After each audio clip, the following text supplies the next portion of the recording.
And also for lesson 2. So in lesson 2, we have this recap.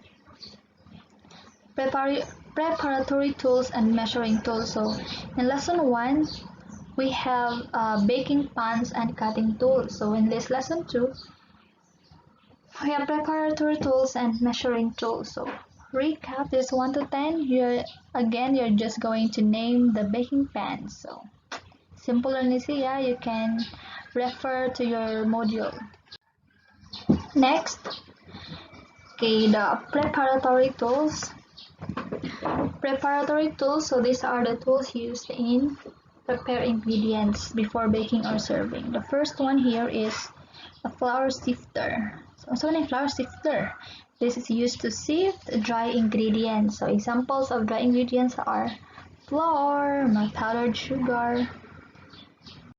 Next is grater. So a grater used to grate cheese and chocolate. Just like this picture. So this is a flour sifter, nag-sift og flour. Nga kinahanglan man i-sift ang flour, okay?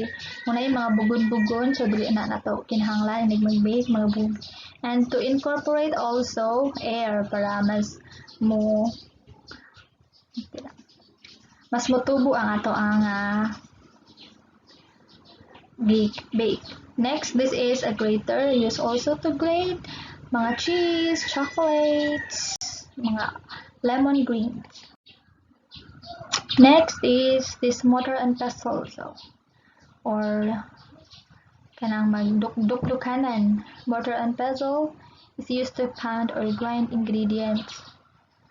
So next is pastry bag. So pastry bag, it is a cone-shaped bag. Kaya mo niyo siya butanganan sa mga icing kung mag decorate ta og cake, yung icing ibutang sa pastry bag. Next is pastry brush. So example of pastry brush in the right side picture, used to brush off mga butter or to brush off the excess crumbs from the surface of the cake. Next, okay, we have pastry cloth. So what is pastry cloth? This is a large cloth made from heavier weight cotton material. So what's the use of this pastry cloth? This is used for rolling out pastry dough with a rolling pin. So just like this picture. Next is pastry tips. It is also known as decorating tips. So kung mag-decorate og mga cakes, example of this, okay, this like this picture, these are pastry tips, mag-design og mga cakes. Next is rolling pin. So in the picture is a pastry cloth, so this is rolling pin to flatten the dough. Okay, for example, og gama og mga empanada, this rolling pin is used. Okay, next one we have spatula. Okay, spatula, it is thin, flexible stainless steel. It is used to remove muffins kung mag-bake. A large spatula used for icing or frosting the cake.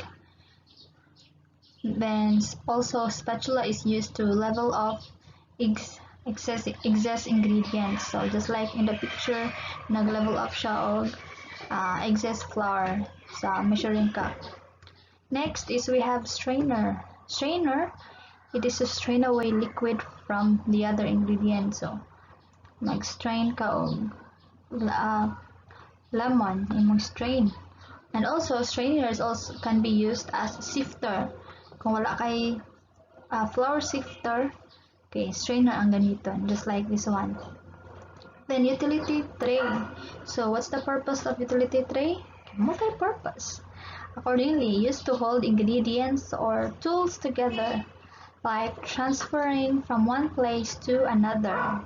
So ano ipamutan nimo mga tools kung mudong ka sa mahang preparation area or sa baking area, utility tray.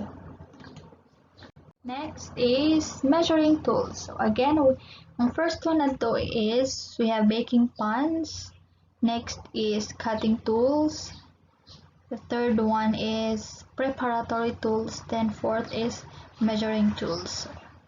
Measuring tools, it is of course used to measure ingredients. The first one here is the measuring cup. Okay, we have two types of measuring cup.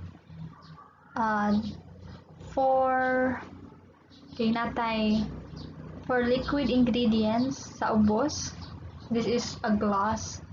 Okay, sa ibabaw, this is used to measure both dry and wet ingredients. So, these are usually 1 or 3/4 cups. So, ano siya yung mga specific na measurement.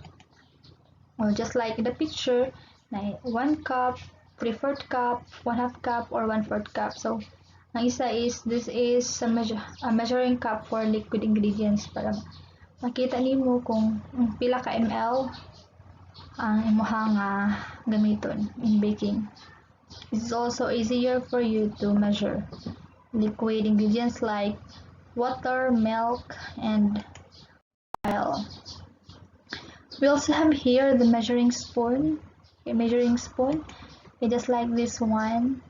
Measuring spoon used to measure mga small quantities of ingredients, like for example, 1 teaspoon of baking soda, 1 teaspoon of baking powder.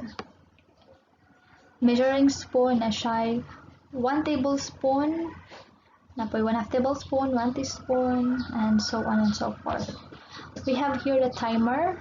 Timer is used to measure unit of time for baking. Like for example, mag-bake og cake, good for 30 minutes. So you can use timer. So mag-time ka katong 30 minutes. Mubagting na siya. This is to remind you na kuhaon na nimo imong gi-bake. Next is the weighing scale, or used to measure a large weight of ingredients. So measure ka og, for example, 5 kilogram of flour. Okay, dili na madaog, mag-measuring cup pa. Weighing scale lang gamiton. Okay, for your lesson 2 activity 1, you have to identify the following picture of baking tools based on the given jumbled letters. So sayon na gihapon siya. Okay, you have to identify the picture. Una may guide ang mga jumbled letters. So this is 10 points. Next is, so for activity 2, you have to encircle the name of baking tools in the word puzzle. So inyong encirculan, then after you have to answer these 1 to 10 questions. Okay, you can also refer to your notes. So it's a module. Okay, for volume part, so you have to answer these 2 questions. Dili lang kinahanglan nga taas, just brief lang answer. Okay, the first question is, how do you prepare yourself for the future? Char, as a student, sige, gunsa daw ko nimo pag-prepare imong self para sa imong kaugmaon. Next is, why do we need to measure the weight of our decision? So kung decide daw na anong kinahanglan matong timbang-timbangon na atong mga decision sa kinabuhi.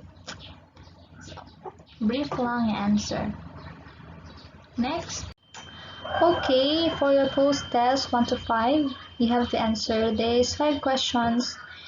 You don't need to encircle the letter, but you are going to just answer directly on the provided activity sheet. So you can use your activity sheet. Next is, okay, thank you for listening. I hope you are learning something in this video discussion. And if you have questions, you do not hesitate to raise it in our group chat. Okay, thank you once again, and God bless you.